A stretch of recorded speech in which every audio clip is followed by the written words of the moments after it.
Live from the Spring Grove Cemetery in Darien, Connecticut, it is the 2020 Darien Memorial Day Ceremony. We are at the state of Connecticut's Veterans Cemetery. This is a DAF Media broadcast, and it's so good to be with you on this Memorial Day 2020. Damian Andrew joining you, and alongside me is longtime Darien resident and board member, Darien Public School System, John Sini. And John, a Memorial Day that we may never forget. Definitely, Damian. Thanks for having me, and happy Memorial Day, everybody. I think there's definitely a different tone, to this year's ceremony, but I'm hoping we have a lot of viewers watching and from the Soldiers Cemetery here in Darien. Obviously, the Darien Memorial Day Parade was canceled because of the ongoing COVID-19 public health crisis, but the organizers of the ceremony are staying within state guidelines as they have a small ceremony here at the cemetery. The Memorial Day Parade Grand Marshal, Alan Bixler, he was selected as Grand Marshal 2020, Vietnam veteran. He is still being recognized today. He will be part of this ceremony. And John, there will be a procession down Heckler Avenue, the honor guard along with Mr. Bixler, and they will make their way down Heckler and into the cemetery, and we will begin our Memorial Day ceremony. So, Damian, I was just informed that the procession is actually leaving from the original site of the Fitch Home for Soldiers and Sailors. For those of you who don't know, it was built in July of 1864, 1 year after the Battle of Gettysburg. And Benjamin Fitch, who was a local Darien philanthropist and one of America's millionaires, established a home for soldiers who served in the Civil War and for the children whose fathers were killed in that war. Amazingly, at that time that it was built, Mr. Fitch donated about $500,000 to create the home. That home existed from 1864 to approximately 1947 up in the Norton Heights area, and then it was moved to Rocky Hill. One other point that's important, in 1881, when the Veterans Cemetery opened here at for the Fitch home at the time. John, every year during this ceremony, the Darien Girl Scouts recite the Gettysburg Address. They were unable to do that this year because of some of the restrictions at this ceremony, but they were able to record the Gettysburg Address, and let's take a listen.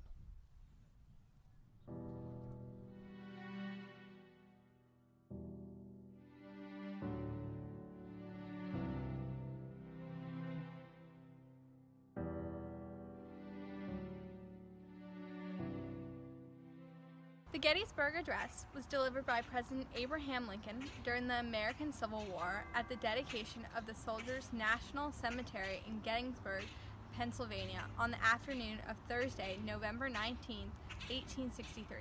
Happening only 4.5 months after the Union armies defeated those of the Confederacy at the Battle of Gettysburg, it is one of the best-known speeches in American history. Traditionally, Girl Scouts of Darien have proudly read the Gettysburg Address from the grandstand at the Darien Memorial Day Parade. Today, in honor of the men and women who died while serving in the U.S. military, Darien Girl Scouts of all ages will read the iconic 271 words. While we would rather be in the parade appropriately honoring the sacrifices of our heroes, we hope our effort will still stir your soul with the same national passion. 407 years ago, our fathers brought forth on this continent a new nation, conceived in liberty, dedicated to the proposition that all men are created equal. Now we are engaged in a great civil war, testing whether that nation or any nation so conceived and so dedicated can long endure. We are met on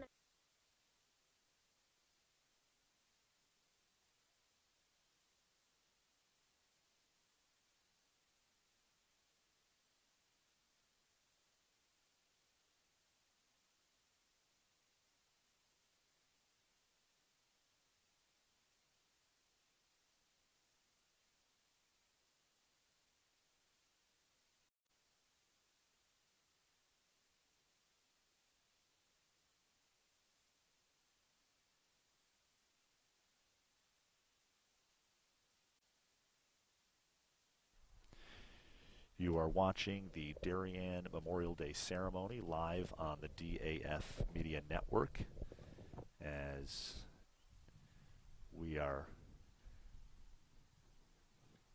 watching the Honor Guard procession here, and Alan Bixler is the Grand Marshal.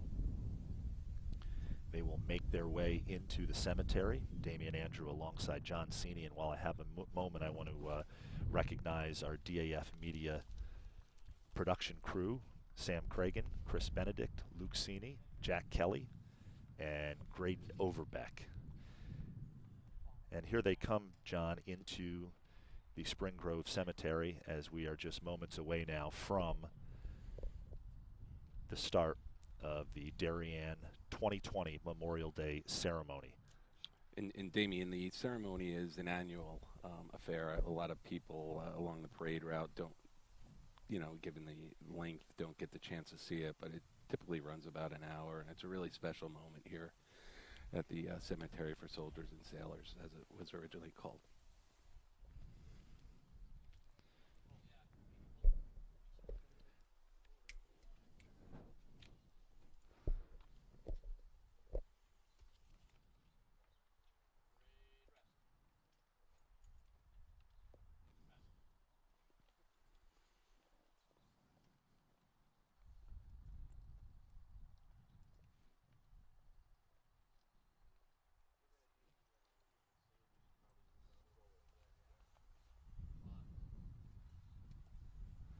And we are just moments away now from starting our ceremony.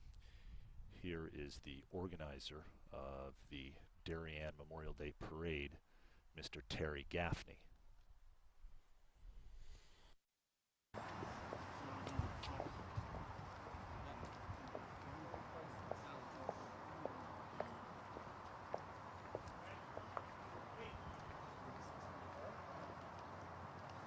Don't trip.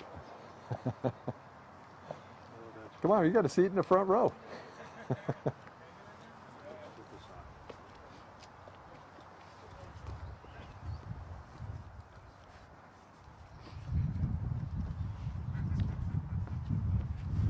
Good morning, everyone. We were hoping for sunnier weather, but as long as it's dry, I think we're good. On behalf of my fellow Monuments and Ceremonies Commissioners and the town of Darien, welcome. Normally, we would have a full retinue of individuals here comprised of the people who help keep us safe, secure, make our lives better and richer and more fulfilling. But the pandemic has necessarily limited us to a group of 5. So a number of us will be pinch hitting, filling in the roles that normally would be done by a member of the clergy, a member of the Girl Scouts, and an officially designated speaker. Before we begin, I'd like to thank those who helped make everything happen here today, starting with the Monuments and Ceremonies Commission of the town of Darien, which sponsors this event. That includes Sharon Bixler, who is the wife of our Grand Marshal Alan Bixler. Alan Bixler, who is also a commissioner. Raleigh Holub. James Long. Rob Hulick. Loren Gomez. And myself, Terry Gaffney. I'd also like to thank VFW Post 6933, our one of our past Grand Marshals, Lenny Hunter, helped organize the Color Guard, which is comprised of John Driscoll, Brian O'Malley, Alex Hargrove, and J.C. Carter.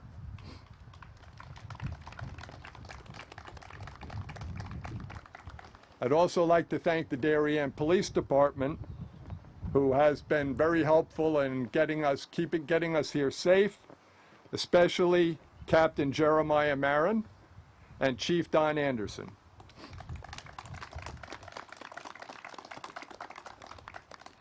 I'd also like to thank Boy Scout Troops 35 and 53 under the aegis of Grant Evans, troop leader, for getting all the flags that you see here planted, not only on the veterans' headstones here in the veterans section, but also the veterans in the private part of the cemetery as well. So I think they deserve a big round.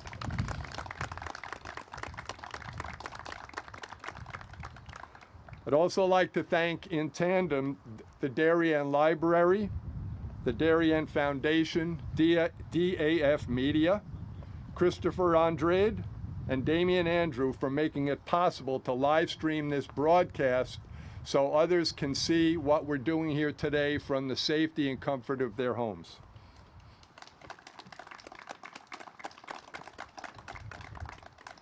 A shout out to DHS band leader Jonathan Grauer, who, because of strictures with the Board of Ed, could not have any member from the high school band here, but he got a volunteer and a high school graduate, Dominic Wood, who is going to blow taps for us today.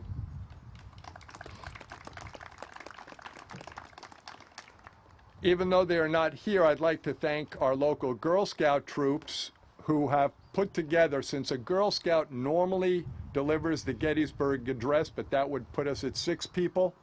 The Girl Scout troops got together and put together a video where there are, I believe, 29 Girl Scouts who recite the Gettysburg Address online. And if you check the video later, you'll get the website that you can view that. It's really quite touching. I'd like to thank our Board of Selectmen, Kip Coons, David Martin, Krista McNamara, Sarah Newman, and First Selectman Jayme Stevenson, whose encouragement, support, and efforts made today's celebration possible.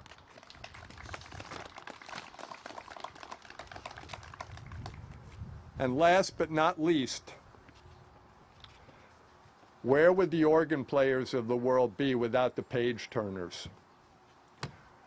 Without the town's executive secretaries, Karen Dunn and Linda O'Leary, nothing would happen in this town. So a big shout of applause for those two, because they make it all happen. They are the glue.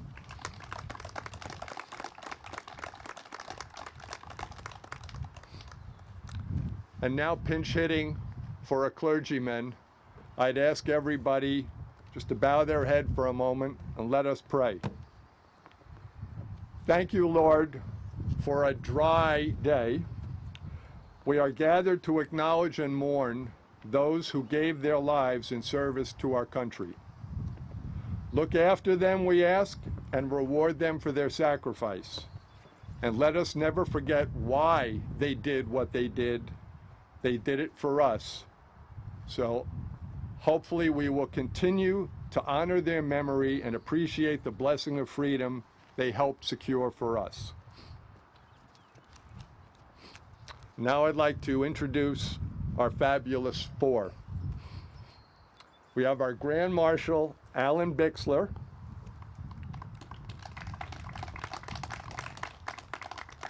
First Selectman Jayme Stevenson. Captain Sue Ann Shore, U.S. Naval Reserve. Eagle Scout and Senior Patrol Leader Maximus Racanelli.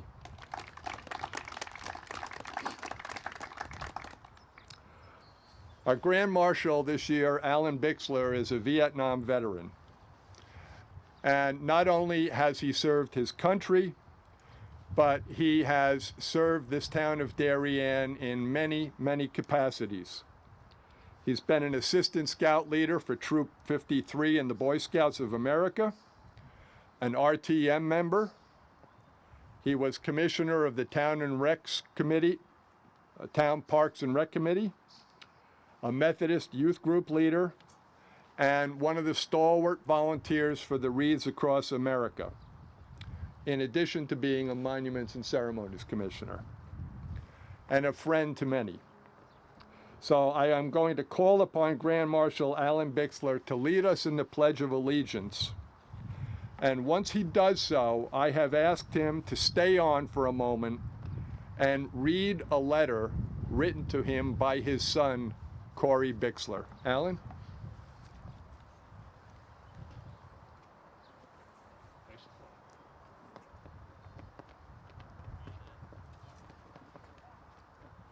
Pledge allegiance to the flag of the United States of America, to the republic for which it stands, one nation, under God, indivisible, with liberty and justice for all.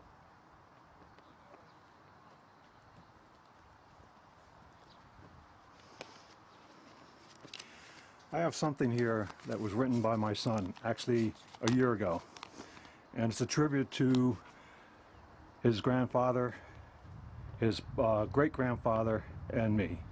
It starts out, my great-grandfather served in World War I. My pop-pop served in World War II. My father served in Vietnam. Pop-pop wouldn't speak about his war experiences. But he did share one story with me, coding everything. When I was 9 years old, he told me about a young recruit he was given to show the ropes. He spent the first night out in a cold, muddy trench. Filthy, tired, hungry, the kid was scared to death. They sat back to back, using each other as a rest. Pop-Pop turned to ask him his name, but a bullet found the kid's head before he could speak, dead. Today we have it easy. We have freedom to vote for whoever we want and can yell and protest about anything. I think about my great-grandfather, my pop-pop, and my dad, and I realize I live in the best country in the world because of people like them. I give them a big thanks to you, Dad. You served in Vietnam. You are still crushing it. Thank you for everything. You are a patriot and a great man. You and your buddies did not get the respect you deserve when you came home, but now you finally are. I am honored to be part of this family of patriots and heroes who put their lives on the line, and I am honored on all those men and women who have fought the good fight, especially those who never came home. Today, we remember and honor you. Thank you.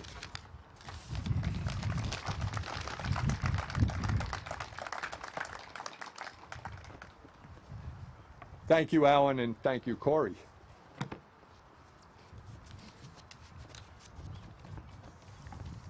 Another part of our retinue that is missing are Chris Andrade singers.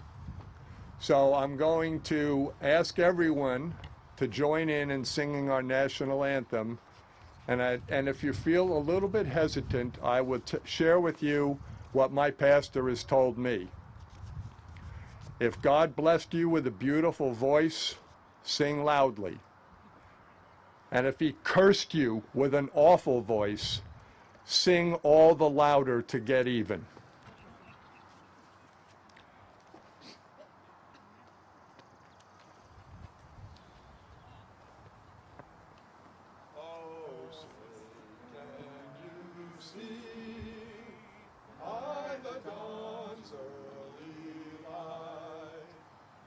So proudly we hailed at the twilight's last gleam, whose broad stripes and bright stars through the perilous fight on the ramparts we watched were so gallantly streamed, and the rocket's red glare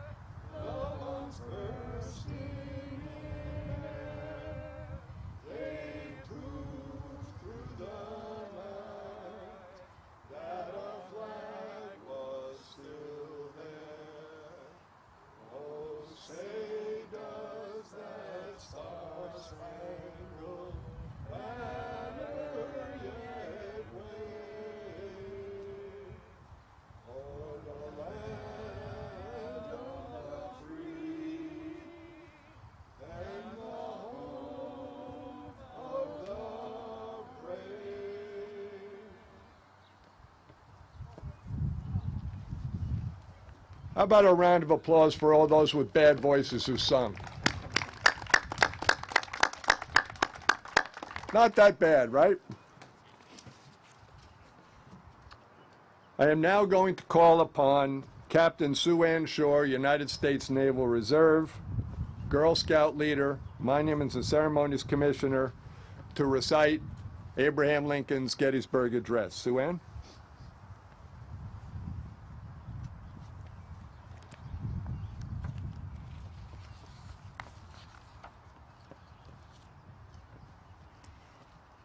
Fourscore and 7 years ago, our fathers brought forth on this continent a new nation, conceived in liberty and dedicated to the proposition that all men are created equal.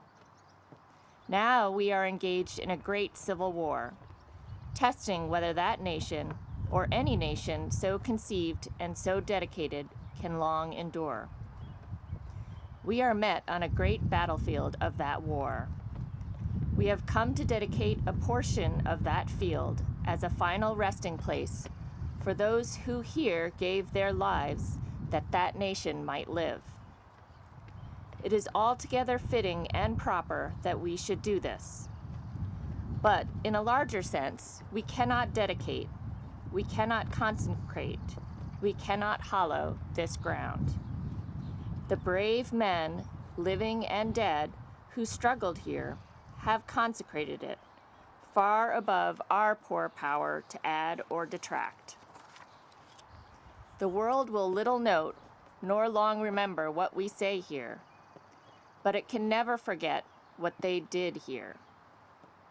It is for us the living, rather, to be dedicated here to the unfinished work which they who fought here have thus far so nobly advanced. It is rather for us to be here dedicated to the great task remaining before us, that from these honored dead we take increased devotion to that cause for which they gave the last full measure of devotion. That we here highly resolve that these dead shall not have died in vain, that this nation, under God, shall have a new birth of freedom, and that government of the people, by the people, for the people, shall not perish from this earth.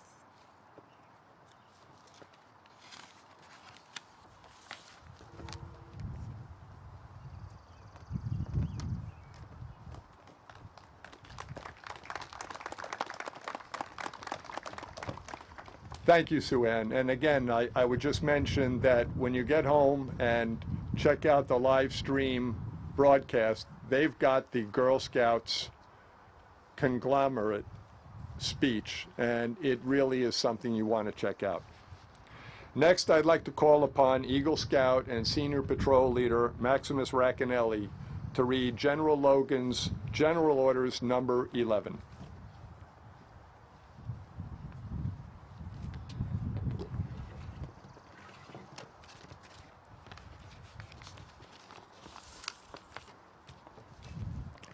On May 5th, 1868, General Logan, a Civil War veteran and Commander-in-Chief of the Grand Army of the Republic, a veterans organization, issued Order Number 11, which called for a National Day of Remembrance for those who died in the Civil War.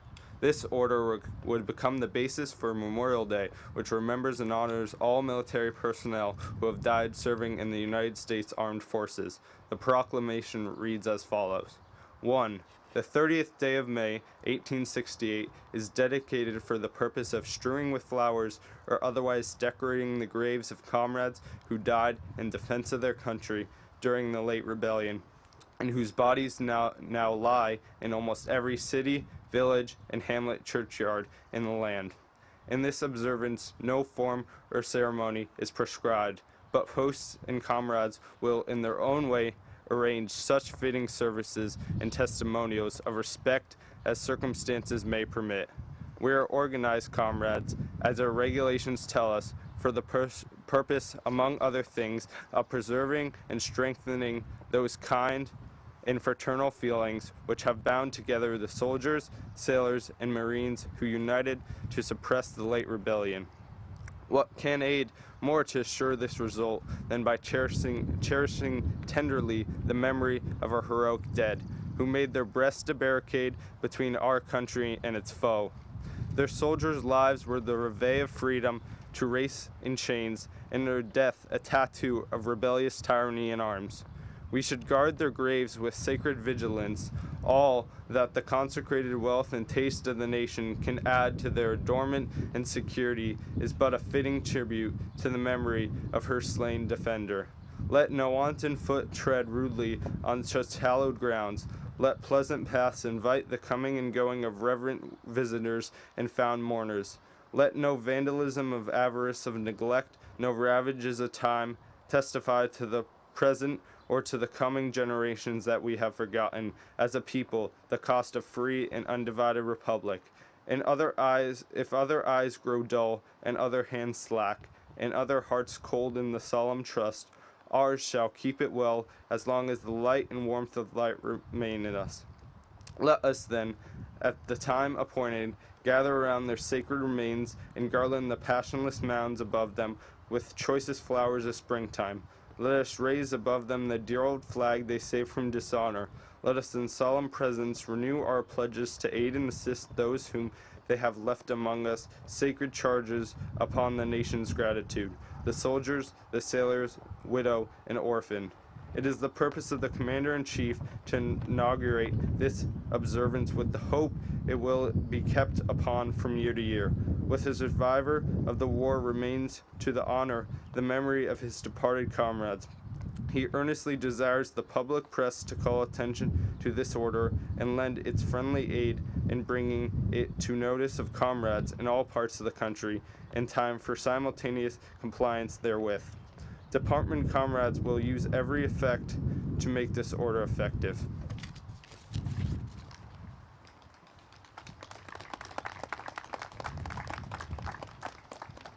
Thank you, Maximus.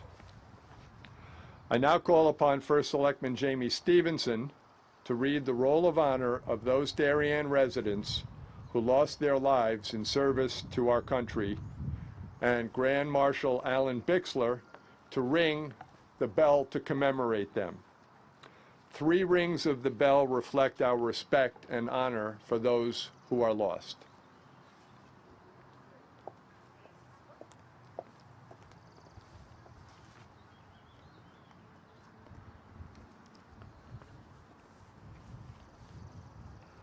The Darien Roll of Honor from the Civil War, 1861 to 1865.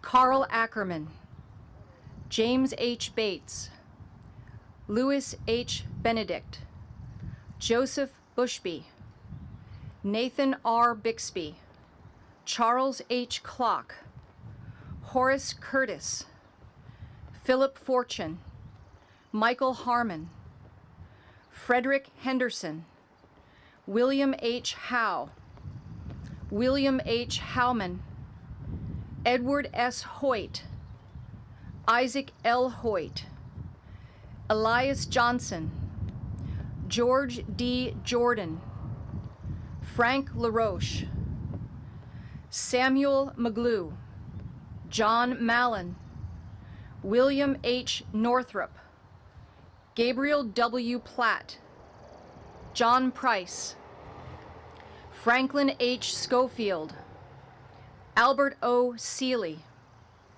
Silas F. Slauson, Thomas Smith, Jacob W. Vincent, Joseph Void, Isaac Weed, Raymond Weed, Adolph Werner, James A. Whaley, George W. Wilmot.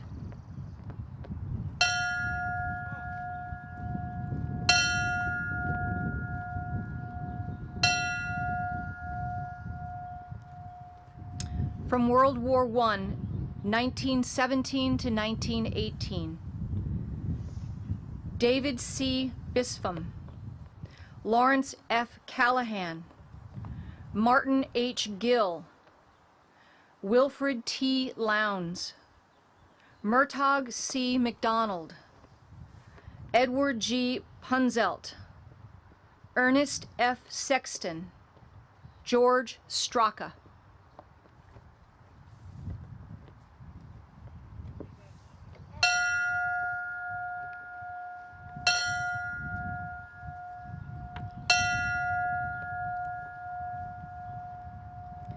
From World War II, 1941 to 1945.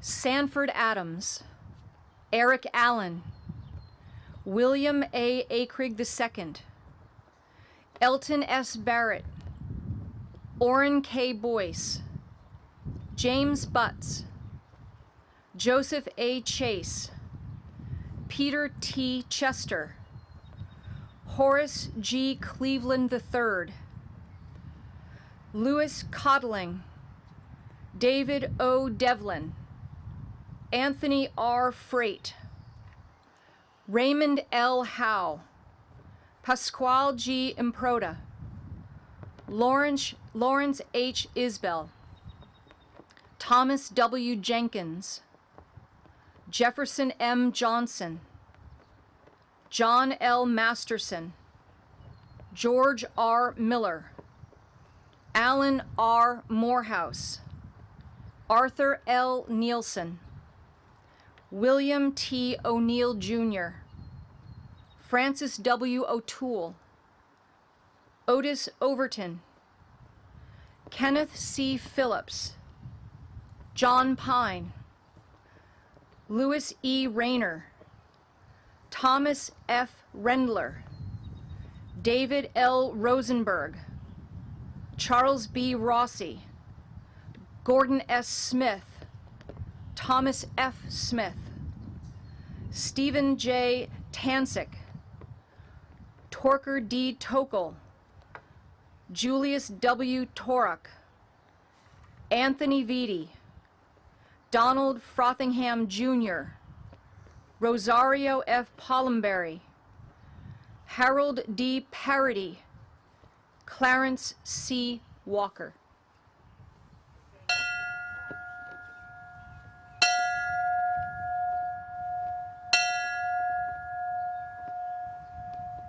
And from the Korean War, 1950 to 1953, George R. Broadhurst, James A. Dooley Jr., Eugene Murphy, Julius C. Nachi, and Robert J. Perkinson.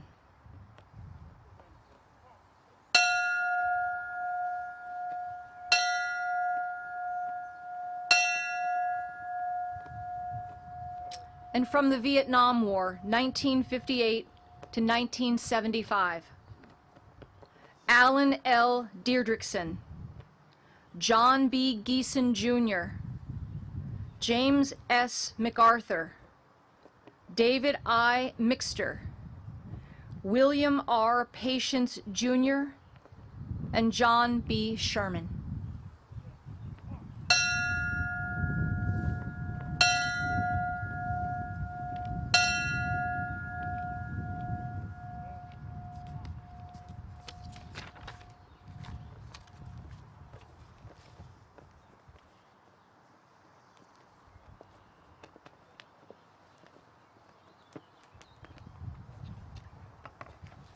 Thank you, Jayme. Thank you, Alan.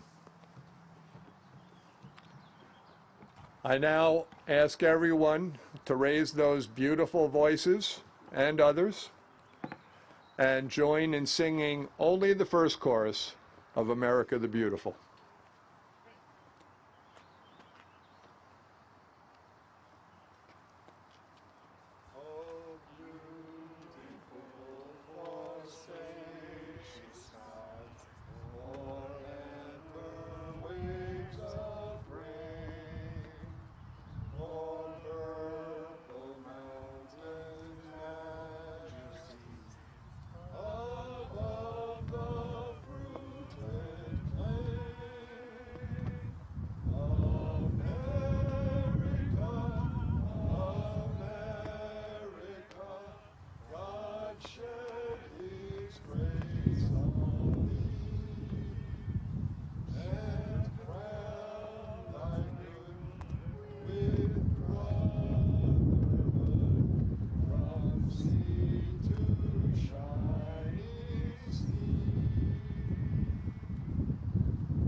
Nice, thank you.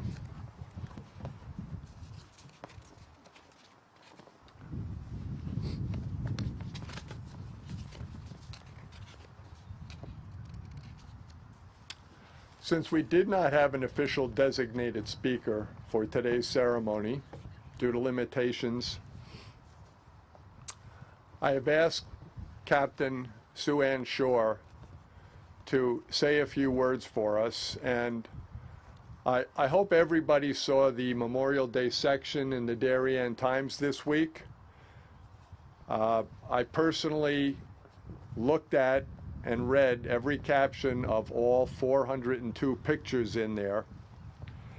And in addition to being struck by how many people in this small town have served this country, immediately upon finishing it, I could name a half a dozen or more friends in town I know who are veterans who are not in there. So even that newspaper does not accurately reflect the level of service men and women in this town, including Sue Ann Shore and her husband Craig, who were not in the section. You've got to have a picture at home somewhere next year. So I'm going to call on Sue Ann Shore to just share a few thoughts of what Memorial Day is for us. Sue Ann? Thanks, Terry.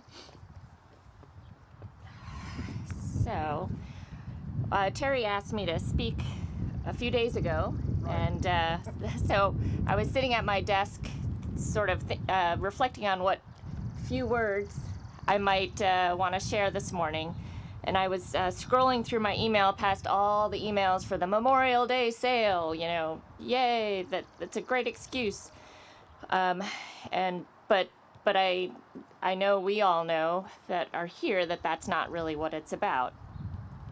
I am personally a big fan, though, of not reinventing the wheel, and I found two messages in my email that I think really illustrate the meaning of Memorial Day. And I also think that they'll give you a brief insight into how the Navy today communicates with its sailors.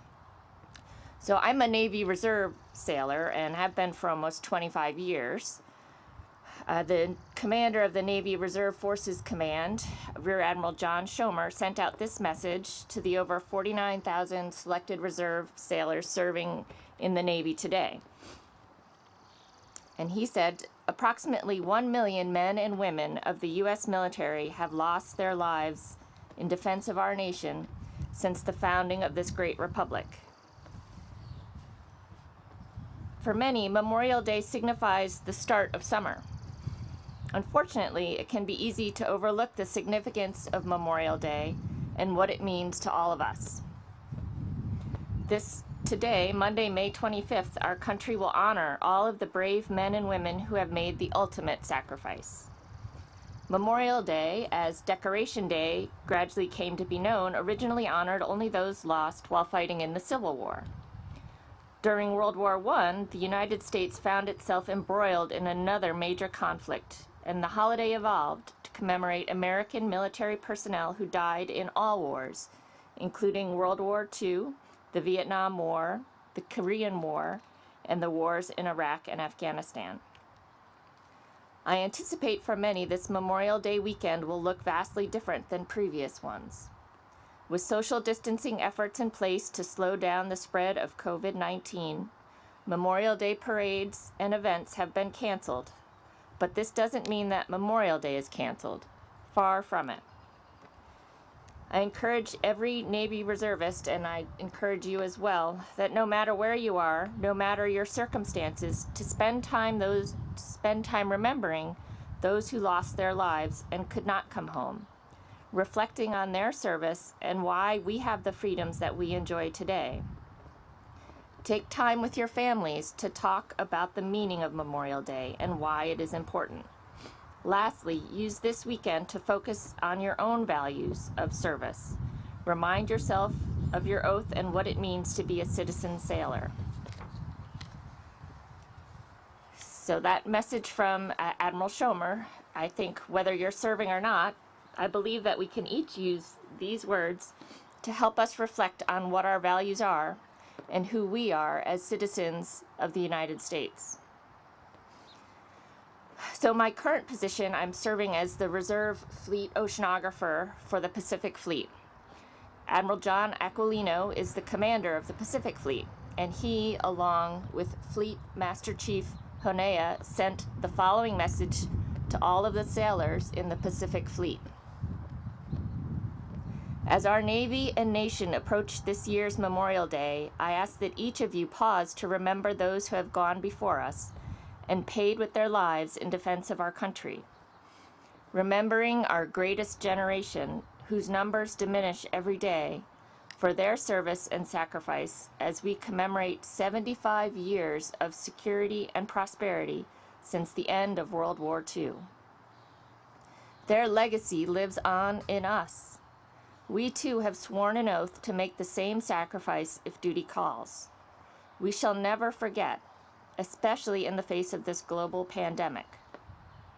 Fleet Honea and I are so proud and grateful for the tireless and determined approach you have taken in meeting the challenge of COVID-19.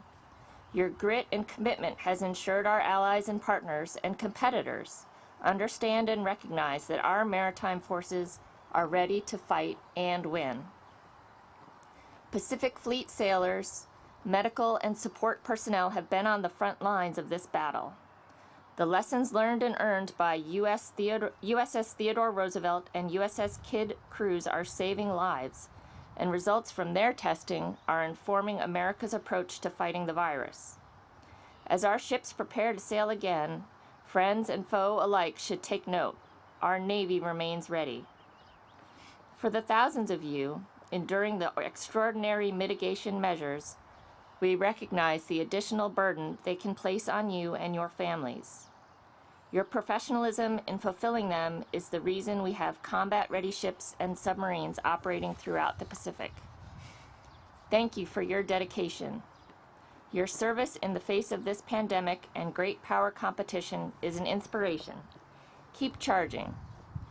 Admiral Aquilino and Fleet Master Chief Honea send.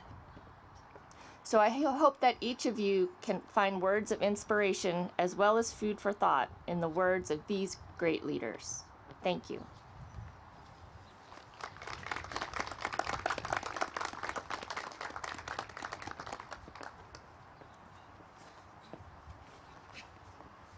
Thank you, Sue Ann.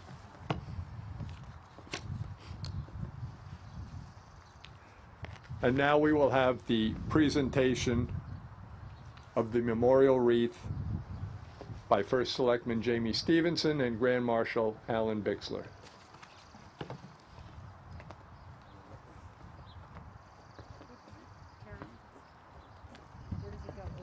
I'll help carry it over.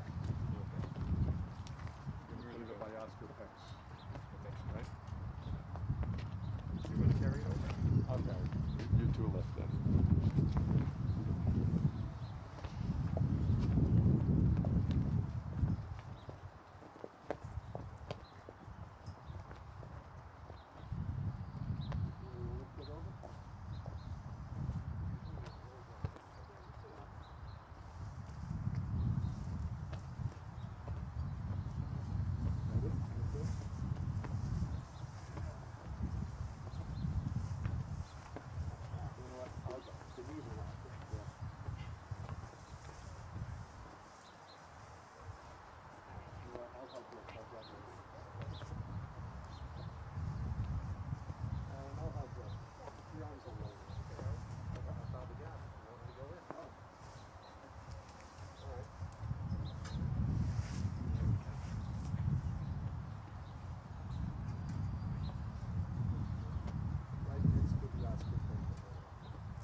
And now I'm going to ask the VFW Honor Guard, composed of John Driscoll, Brian O'Malley, Alex Hargrove, and J.C. Carter, to honor those who have fallen with the military salute.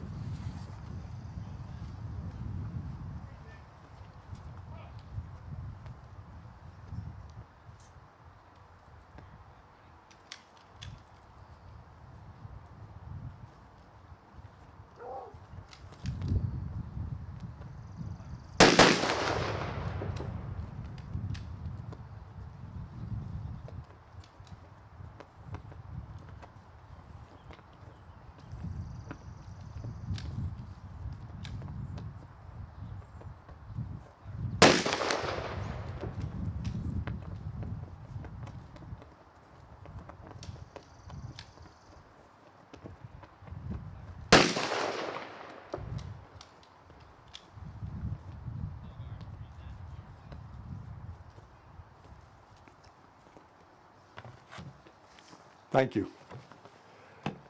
And now, Darien High School graduate Dominic Wood with taps.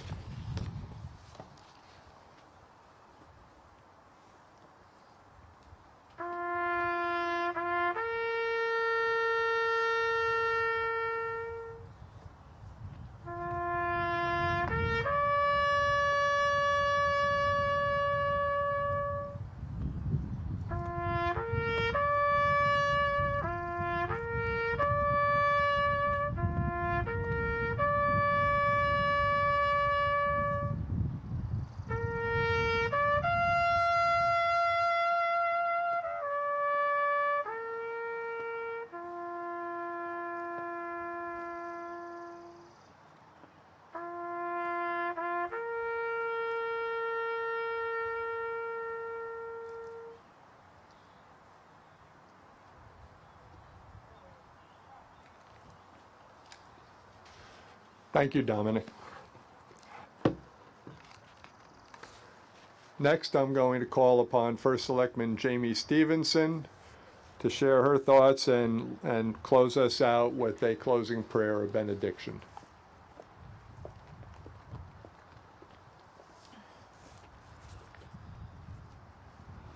Thank you, Terry. Thank you, everyone who's here and everyone watching from home. Let us bow our heads in final prayer. Gracious and loving God, grant that we may appreciate and treasure the freedom that is our gift and our heritage, and that we may never forget the great price at which it was purchased for all of us. We remember on this very special bicentennial Memorial Day all who have served and are serving in the armed forces of our great nation. We ask for a special blessing this Memorial Day upon the brave members of our new United States Space Force. Dear Lord, we ask that you watch over all veterans of this land. Comfort our soldiers who've returned from battle with the lasting yet sometimes invisible wounds of war. Pray for their families, lighten their burdens, relieve their suffering and pain, and restore to them the blessings of health and peace. We pray for those laid to eternal rest here before you, who have paid the ultimate sacrifice in service to our country. These brave souls understood that freedom prescribed to us by our forefathers must be protected regardless of the cost. May your perpetual light of love and peace shine upon them. Let this also be a day we remember with gratitude and honor the sacrifices of our modern-day soldiers, our nurses and doctors, first responders, grocers and pharmacists, who, in the face of a silent war still raging around the world, return to the front lines each day to heal the sick and protect our communities.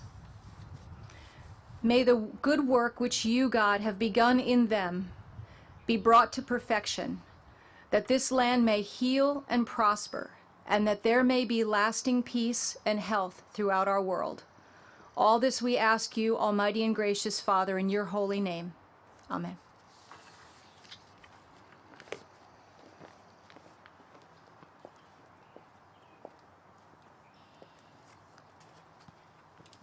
Thank you, Jayme. That concludes our presentation today.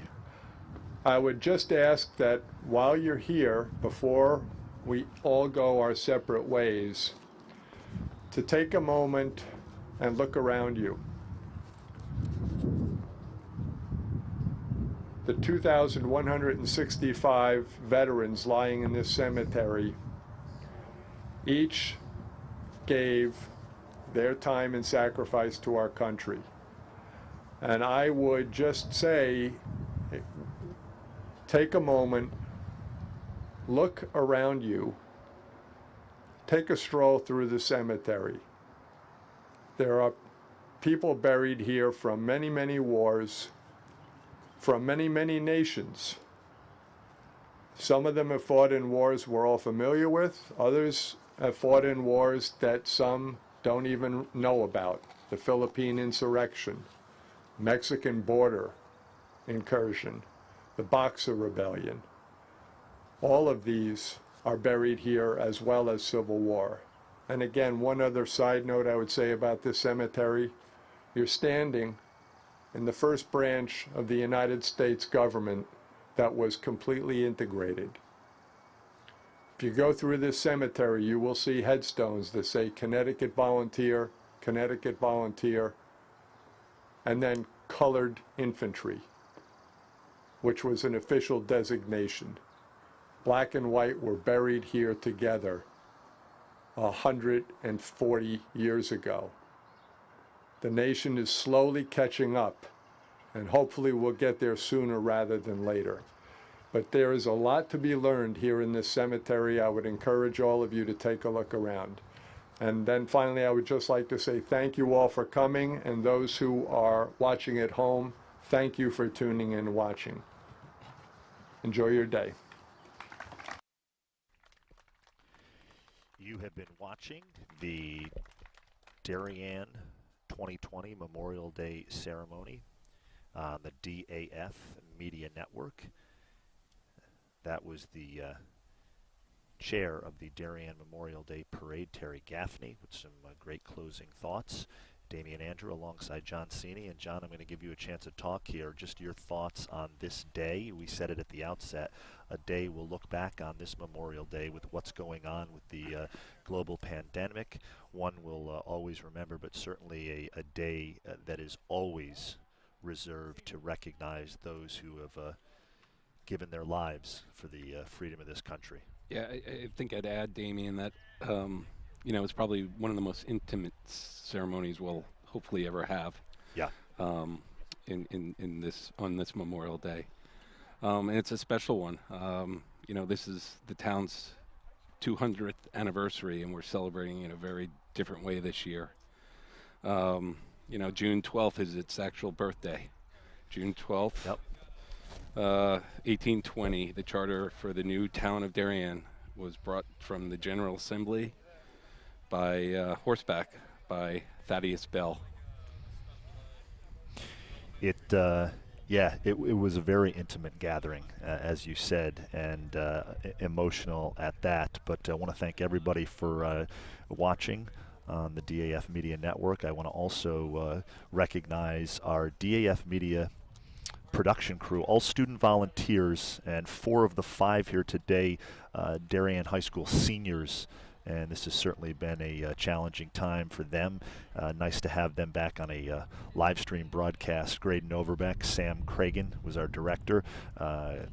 Chris Benedict, our producer, Luke Sini, camera 1, and our freshman with us this morning, Jack Kelley. Want to thank all of them for all the work they have done throughout this academic school year. John, want to thank you for being here as always. Next year, hopefully you and I will be back on the road. Back on the road for the Darien Memorial Day Parade. But we're going to leave you with the Gettysburg Address by the Girl Scouts of Darien. Have a wonderful Memorial Day, everybody. Take care. God bless.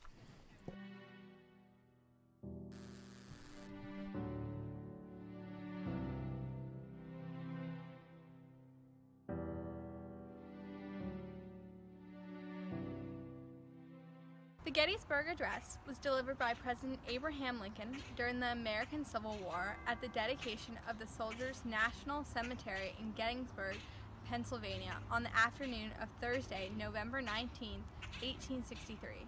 Happening only 4.5 months after the Union armies defeated those of the Confederacy at the Battle of Gettysburg, it is one of the best-known speeches in American history. Traditionally, Girl Scouts of Darien have proudly read the Gettysburg Address from the grandstand at the Darien Memorial Day Parade. Today, in honor of the men and women who died while serving in the U.S. military, Darien Girl Scouts of all ages will read the iconic 271 words. While we would rather be in the parade appropriately honoring the sacrifices of our heroes, we hope our effort will still stir your soul with the same national passion. 407 years ago, our fathers brought forth on this continent a new nation, conceived in liberty, dedicated to the proposition that all men are created equal. Now we are engaged in a great civil war, testing whether that nation or any nation so conceived and so dedicated can long endure.